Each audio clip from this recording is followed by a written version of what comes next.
Test cricket এমন কিছু আর দেখেনি। ১৪৭ বছর ধরে টেস্ট ক্রিকেট হচ্ছে, এর কতটুকুই বা সবাই দেখেছে। তবে মেলবোর্নে বক্সিং ডে টেস্টের প্রথম দিনে ১৯ বছরের এক তরুণ যা দেখালেন তা অবিশ্বাস্য। ম্যাচের প্রথম দিনে সেন্ট কনস্টাস যা করলেন বিশ্ব তা আগে দেখেনি। টেস্ট অভিষেকে নেমে প্রথম দিনেই তাকে পড়তে হলো ঝড়ের সামনে। প্রতিটি বল আসছে আগুনের গোলা হয়ে। সিরিজের প্রথম থেকেই বুমরার বলে নাস্তানাবুদ অস্ট্রেলীয় ব্যাটসম্যানেরা।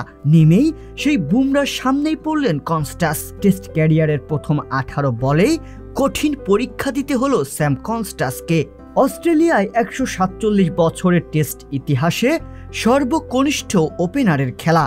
প্রথম ১৮ বলেই বোলারের নাম যে যশপ্রীত বুমরা। সেই ১৮ বলে ১৯ বছর বয়সী কনস্টাসের বড় পরীক্ষায় নিলেন ভারতীয় পেসার, দিলেন মাত্র ২ রান।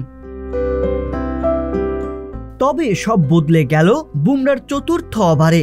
বুমরার দ্বিতীয় ওভারে স্কুপ করতে গিয়ে মারেননি, উল্টো টেস্ট ম্যাচের প্রথম দিনের শুরুতেই এমন শট খেলার চেষ্টা হঠকারী কিনা এই প্রশ্ন তুলে দিয়েছিলেন। প্রশ্নের জবাবটা কনস্টাস দিয়ে দিলেন ম্যাচের সপ্তম ওভারে। বুমরার প্রথম বলে স্কোপ করে কিপারের মাথার ওপর দিয়ে সীমানা ছাড়া করলেন। সেটি ছক্কা হতে হতে হয়নি। ১৮ বলের বুমরা পরীক্ষায় পাশ করার পর এবার উল্টো বুমরার পরীক্ষা নেওয়া শুরু করলেন কনস্টাস। ওই ওভারে রান এলো ১৪। টেস্ট ক্যারিয়ারের মাত্র তৃতীয়বার এক ওভারে ১৪ বা এর বেশি রান খরচ করার অভিজ্ঞতা হলো বুমরার। টেস্টে নিজের সর্বশেষ ৪,৪৮৩ বলের মধ্যে প্রথম ছক্কা খাওয়ার অভিজ্ঞতাও হলো তার। ২ ওভার পর তো সেটিকেও ছাড়িয়ে গিয়ে কনস্টাস রেকর্ডই উপহার দিলেন বুমরাকে। এবার এক ছক্কা ও ২ চারে নিলেন ১৮ রান। ৪৪ টেস্টের ক্যারিয়ারে এক ওভারে এত রান দেওয়ার অভিজ্ঞতা আগে কখনো হয়নি বুমরার।